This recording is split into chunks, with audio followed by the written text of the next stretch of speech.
ప్రమాదం అనేది మొత్తం అందరి రాజకీయ వర్గాల్లో విషాద ఛాయలు నింపింది. ఇటు కుటుంబ సభ్యులు కూడా తీవ్ర కన్నీటి పర్యంతం అవుతున్నారు. అంటే ఇద్దరి మధ్య విభేదాలు ఉన్నప్పటికీ, శరద్ పవార్కు అజిత్ పవార్కు మధ్య విభేదాలు ఉన్నప్పటికీ కూడా కలిసికట్టుగా అధికారిక కార్యక్రమాల్లో పాల్గొనకపోయినప్పటికీ కూడా ఇటు కుటుంబ సభ్యులు నిర్వహించిన శుభకార్యాల్లో అందరూ పాల్గొనేవారు. ఇక రాజకీయాలు వేరు, కుటుంబం వేరు అనేది కూడా వారు భావించి ఇటు కుటుంబ కార్యక్రమాల్లో శుభకార్యాలు పాల్గొనేవారు. అయితే ఇటీవల కాలంలో రెండు పార్టీలు కలిపి ముందుకు తీసుకువెళ్లాలని కూడా చర్చలు కూడా జరిగినట్లు కూడా తెలుస్తుంది. గతంలో 1991 నుంచి కూడా ఆయన శరద్ పవార్ ఏర్పాటు చేసిన పార్టీ ఏదైతుందో ఎన్సీపీ పార్టీలో కొనసాగుతూ ఉన్నారు.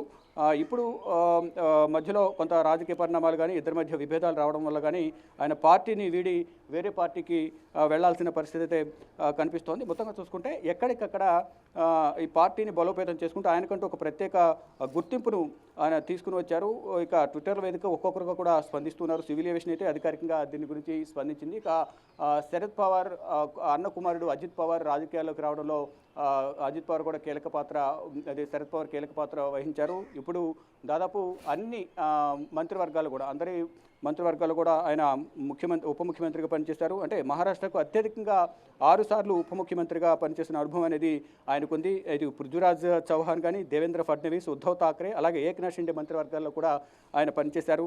ఇక 2023లో శరద్ పవార్ నేతృత్వంలో ఎన్సీపీ నుండి ఆయన విడిపోయి సపరేట్గా పార్టీ పెట్టుకున్నారు. సపరేట్గా ఎన్నికల గుర్తును కూడా ఆయన సంపాదించుకున్నారు.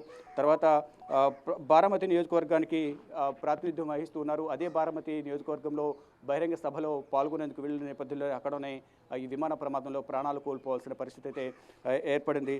ఇక ఆయన 2024 నాటికి అంటే 65 అంటే దాదాపు 67 ఏళ్ల వయసు కలిగి ఉన్నారు. 1959లో జూలై 22, 1959లో ఆయన జన్మించారు. ఆయన మొత్తం కూడా రాజకీయ జీవితం అంతా కూడా ఎంతో విజయాలు సాధించారు. రాజకీయ అనుభవం కానీ ఆయన రాజకీయ అనుభవంతో మహారాష్ట్ర కూడా ఎంతో ఆయన ప్రాంతాలు కానీ ఇక ఇతర ప్రాంతాల్లో కూడా ఆయన అనేక అభివృద్ధి కార్యక్రమాలు చేపట్టారనేది కూడా చెప్తూ ఉన్నారు.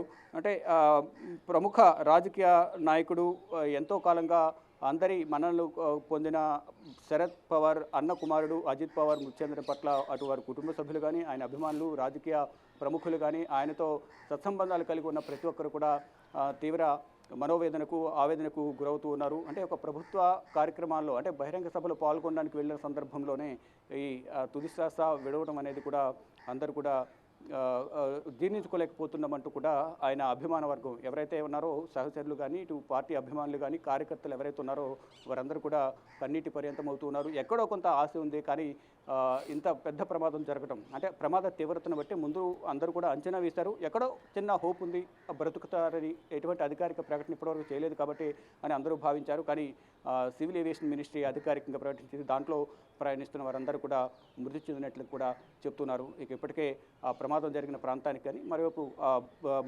మృతదేహాలన్నింటి కూడా డెడ్ బాడీస్ని సమీపంలోని ఆసుపత్రికి తరలించారు. వారి కుటుంబ సభ్యులకు వారి అందరికీ కూడా హ్యాండ్ ఓవర్ చేసేందుకు ప్రయత్నాలు చేస్తున్నారు. ఈ నేపథ్యంలోనే ఇటు అజిత్ పవార్ను ఏదైతే ఆసుపత్రికి తరలించారో అక్కడికి ఇప్పటికే వారి కుటుంబ సభ్యులు కొంతమంది చేరుకున్నట్లు కూడా తెలుస్తుంది. మరోవైపు సుప్రియ సూలే కూడా ఢిల్లీ నుంచి బారామతి బయలుదేరారు. వారితో పాటు ఎన్సీపీ అలాగే ఇతర పార్టీలకు సంబంధించిన ఆయనతో సత్సంబంధాలు కలిగి ఉన్న నేతలందరూ కూడా అక్కడికి చేరుకుంటూ ఉన్నారు. అయితే ఈ ప్రమాదం ఎలా జరిగింది, ఏంటి, సాంకేతిక లోపమా, ల్యాండింగ్ చేసే సమయంలో ఏమైనా తప్పిదాలు ఉన్నాయా, ఏం జరిగింది అనేది కూడా ఇంకా అధికారికంగా తెలియాల్సి ఉంది. సటాస్ కరెక్ట్. సో బారామతి ఎయిర్పోర్ట్లో క్రాష్ ల్యాండింగ్ అనేది ఇందాక మీరు చెప్పినట్టు ఫాల్స్ ల్యాండింగ్ ఏమైనా చోటు చేసుకుందా అనేది major question. At the same time సాంకేతిక లోపం, ప్రైవేట్ ఇటు స్టేట్కు సంబంధించిన ఒక ప్రైవేట్ చార్టర్డ్ ఫ్లైట్ కనుక దానికి సంబంధించి ఇటు చార్టర్ ఫ్లైట్కు సంబంధించిన కంపెనీ ఏమైనా స్పందించే అవకాశాలు ఉన్నాయనుకోవాలా? బ్లాక్ బాక్స్ ఎప్పటి వరకు ఇటు ఏవియేషన్ మినిస్ట్రీ తీసుకునే అవకాశం ఉందనుకోవాలి? రైట్, ఒక్కొక్కటికి కూడా దీనికి సంబంధించి దర్యాప్తు కొనసాగే అవకాశం అయితే కనిపిస్తుంది. ముందుగా వారి ప్రమాదం జరిగిన వెంటనే వారిని ప్రాణాలు రక్షించే క్రమంలో అందరూ కూడా ముందు దానిపైన దృష్టి సారించారు. దానిలో భాగంగా వారందరినీ కూడా ఆసుపత్రికి తరలించినప్పటికీ కూడా సంఘటనా స్థలంలోనే వారందరూ చనిపోయారు అనేది ముందుగా కొంత సమాచారం అయితే అందుతుంది. కానీ దానికి సంబంధించి ఎటువంటి అధికారిక ప్రకటన అంటే ముందు ఆసుపత్రికి తీసుకెళ్ళిన తర్వాత ట్రీట్మెంట్ ఇచ్చిన తర్వాత బ్రతికే ఛాన్సెస్ ఉండే అవకాశం ఉంది అనేది కూడా వారు భావించి దానికి సంబంధించి ఆసుపత్రికి తీసుకెళ్లిన తర్వాత అధికారికంగా వారందరూ కూడా వైద్యులు ధృవీకరించిన తర్వాత వారి కుటుంబ సభ్యులకు అటు అధికార యంత్రాంగానికి సమాచారం ఇచ్చిన తర్వాత వారు వారు సివిల్ ఏవియేషన్ డిపార్ట్మెంట్కు సమాచారం ఇచ్చారు. వారు అధికారికంగా ఈరోజు ప్రకటించారు. అయితే దాంట్లో బ్లాక్ బాక్స్ మీరు అన్నట్లుగా దాంట్లో బ్లాక్ బాక్స్ ఉంటుంది. దాంట్లో సమాచారం కూడా సేకరించే అవకాశం అయితే కనిపిస్తుంది. సమాచారం అయితే కనిపిస్తుంది. అంటే ముందు దాంట్లో ఎంతవరకు ఏం జరిగింది, ప్రమాదం జరిగే సమయంలో అటు అజిత్ పవార్ కానీ ఆయనతో పాటు ప్రయాణించిన వారు కానీ పైలట్ కానీ ఏమైనా మాట్లాడారా, ప్రమాదం జరిగే సందర్భంలో అటు ఏటీఎస్కి ఎయిర్ ట్రాఫిక్ కంట్రోల్కు ఏమైనా సమాచారం అందించారా ప్రమాదం జరిగే సమయంలో అనేది కూడా తెలియాల్సి ఉంది. అయితే దీనికి సంబంధించి అందరూ కూడా బ్లాక్ బాక్స్ పైన అందరూ దృష్టి సారించారు మీరు అన్నట్లుగా. ఇప్పుడు బ్లాక్ బాక్స్లో ఏమైంది, ఏం మాట్లాడారు, ప్రమాదం జరిగే సమయంలో వారు ఏమన్నా మాట్లాడారా ఏటీఎస్తో కానీ ఏటీసీతో కానీ, మరోవైపు ఇతర వారు ఏమైనా మాట్లాడుకున్నారా ఏంటి అనేది కూడా దాంట్లో రికార్డ్ అయ్యే అవకాశం అయితే కనిపిస్తుంది. దాంట్లో ఉన్న సమాచారం మేరకు అధికారికంగా అసలు ప్రమాదానికి గల కారణాలు ఏంటి అనేది కూడా తెలిసే అవకాశం అయితే కనిపిస్తుంది. ప్రజెంట్ అయితే దాంట్లో శిథిలాలను కూడా తొలగిస్తున్నారు. ఆ బ్లాక్ బాక్స్ను అధికారులు ఇటు ఫోరెన్సిక్ టీం కానీ ఇటు ఏవియేషన్ డిపార్ట్మెంట్ సంబంధించిన అధికారులు అక్కడ చేరుకునే బ్లాక్ బాక్స్ను స్వాధీనం చేసుకున్న తర్వాత దాంట్లో నిక్షిప్తమై ఉన్న సమాచారం ఏదైతుందో దాన్ని అధికారికంగా దాని నుంచి తీసుకున్న తర్వాత అధికారులతో చర్చించిన తర్వాత అధికారికంగా దాన్ని ప్రకటించే అవకాశం అయితే కనిపిస్తుంది. కానీ ఈలోపు ఇటు అజిత్ పవార్కి సంబంధించిన అంత్యక్రియలు కానీ ప్రమాదానికి గల కారణాలు ఏంటి అనేది వివిధ కోణాల్లో కూడా దీన్ని దర్యాప్తు చేసే అవకాశం అయితే కనిపిస్తోంది. ఇటు కుటుంబ సభ్యులు అయితే తీవ్ర ఆవేదన వ్యక్తం చేస్తున్నారు, కన్నీటి పర్యంతం అవుతున్నారు. ఇటు సుప్రీసులు ఇప్పటికే ఢిల్లీ నుంచి బారామతి బయలుదేరి వెళ్ళారు. అజిత్ పవార్ కూడా ఇటు సంఘటన స్థలానికి అంటే ప్రమాదం జరిగిన ప్రాంతం నుంచి ఆసుపత్రికి తరలించారు కాబట్టి మృతదేహాలను అక్కడికి చేరుకుంటున్నారు ఒక్కొక్కరు.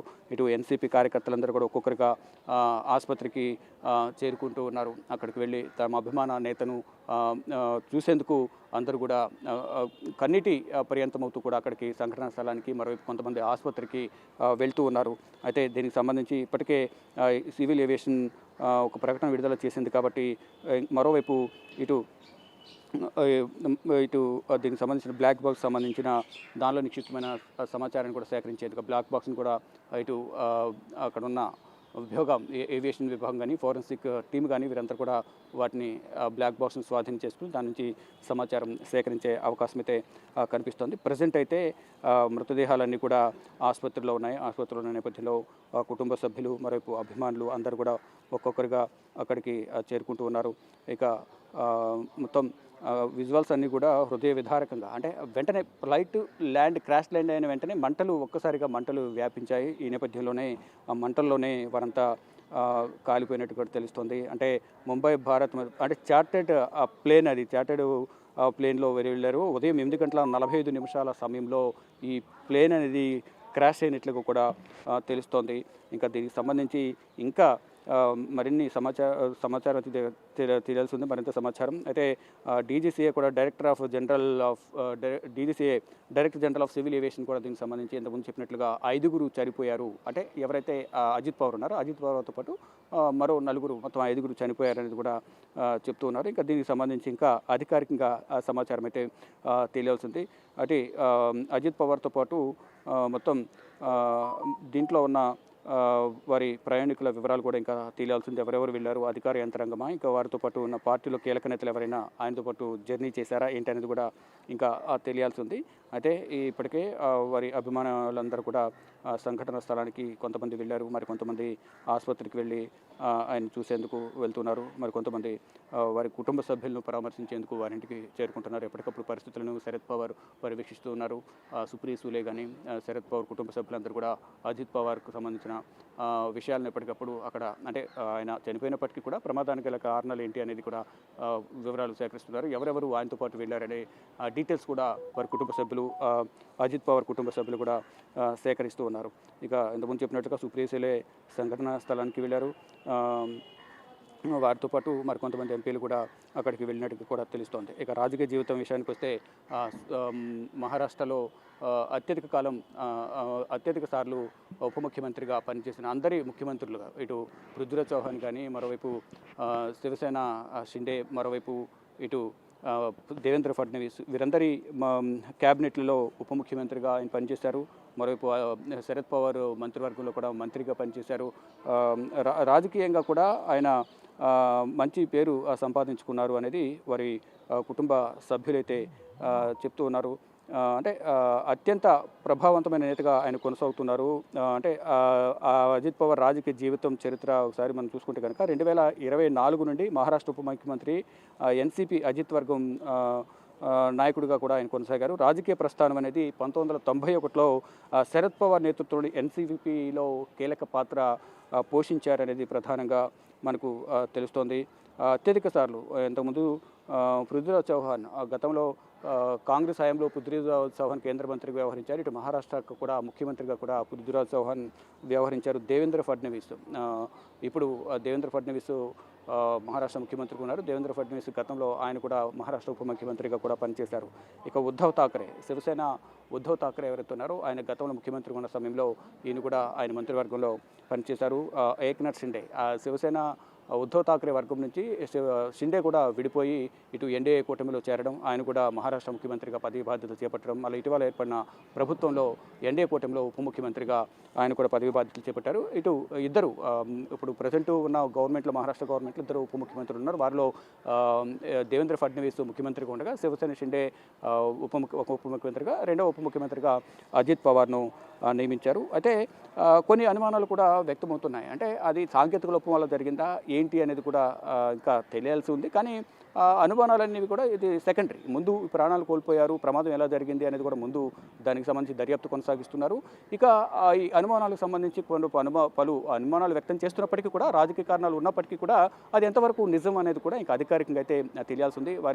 కొంతమంది కొన్ని ఆరోపణలు చేస్తున్నారు. గతంలో కొన్ని వైరుధ్యాలు ఉన్నాయి ఇతర పార్టీలతో, ఇప్పుడు కలవాలని మళ్ళీ చూస్తున్నారు. కాబట్టి ఈ మధ్యలో ఏమైనా జరిగిందా అనే కోణంలో కూడా కొన్ని అనుమానాలు అయితే వ్యక్తమవుతున్నాయి. కానీ వాటిని అన్నింటినీ కూడా నివృత్తి చేయాల్సిన అవసరం అయితే దర్యాప్తు సంస్థలపైన ఉంది. దానిలో భాగంగానే వారందరూ కూడా ఈ బ్లాక్ బాక్స్ ఏదైతుందో ఆ బ్లాక్ బాక్స్ ద్వారా ఆ సమాచారాన్ని సేకరించే అవకాశం అయితే కనిపిస్తుంది. దాంట్లో అసలు ఏముంది, ప్రమాదానికి ముందు ఏమైనా మాట్లాడారా, దాంట్లో పైలట్ ఏమైనా ఏటీసీకి ఎయిర్ ట్రాఫిక్ కంట్రోల్కి ఏమైనా ఈ సమాచారం ఇచ్చారా, అజిత్ పవార్ ఏమైనా మాట్లాడారా, ప్రమాదం జరిగే సమయంలో ఆయనతో పాటు ఉన్నవారు ఎవరైనా మాట్లాడారా, ఇదంతా కూడా బ్లాక్ బాక్స్లో నిక్షిప్తమై ఉంటుంది. కాబట్టి ఆ బ్లాక్ బాక్స్ నుంచి తీసుకున్న సమాచారం ప్రకారం అధికారికంగా ప్రకటించే అవకాశం కనిపిస్తుంది. ఈలోపు పలు రకాల అనుమానాలు అయితే ఊహాగానాలు వ్యక్తం చేసే అవకాశం అయితే ప్రధానంగా సర్వసాధారణంగా జరుగుతూనే ఉంటుంది.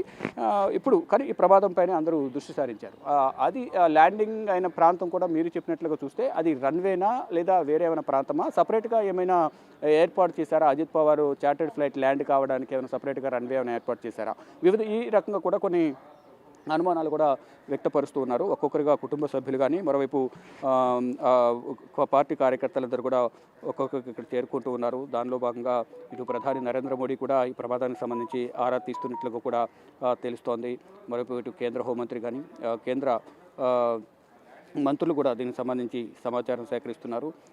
మరి కాసేపట్లోని పార్లమెంటు బడ్జెట్ సమావేశాలు కూడా జరగనున్న నేపథ్యంలో ఈలోపు దీనికి సంబంధించి క్లియర్గా సమాచారం సేకరించే అవకాశం అయితే కనిపిస్తుంది. మరోవైపు కేంద్ర పౌర విమానయాన శాఖ మంత్రి రామ్మోహన్ నాయుడు కూడా ఎప్పటికప్పుడు ఈ ప్రమాదానికి సంబంధించిన సమాచారాన్ని సేకరిస్తున్నారు. మరోవైపు director general of civil aviation కూడా ఎప్పటికప్పుడు సమాచారాన్ని పౌర విమానయాన శాఖ మంత్రి రామ్మోహన్ నాయుడుకు సమాచారం అయితే అందిస్తూ ఉన్నారు. అయితే ఈ శరద్ పవార్ కూడా ఎప్పటికప్పుడు వివరాలను సేకరిస్తూ ఉన్నారు. ప్రమాదానికి గల కారణాలు ఏంటి అనే కోణంలో కూడా ప్రధానంగా వివరాలు సేకరిస్తున్నట్టు తెలుస్తోంది. అయితే ప్రమాదం ప్రధానంగా సాంకేతిక లోపం వల్ల జరిగిందా, ల్యాండింగ్ సమయంలో ఉన్న తప్పిదాలు జరిగాయా అనే కోణంలో కూడా తెలియాల్సి ఉంది. మరోవైపు ఇటు వాతావరణ పరిస్థితులు కూడా అనుకూలించకపోవడం కూడా కొంత ప్రమాదానికి గురి కావచ్చు అనేది కొన్ని అనుమానాలు అయితే వ్యక్తం చేస్తున్నారు. కానీ అది ల్యాండింగ్ సమయంలో జరిగింది అనేది కూడా ప్రత్యక్ష సాక్షులు చెప్తున్నారు. అంటే ల్యాండింగ్ సమయంలో జరిగిందా, ఇంకా వేరే ఏమైనా కారణాలు ఉన్నాయా అనే కోణంలో కూడా ఇంకా ప్రధానంగా సమాచారం అయితే తెలియాల్సి ఉంది.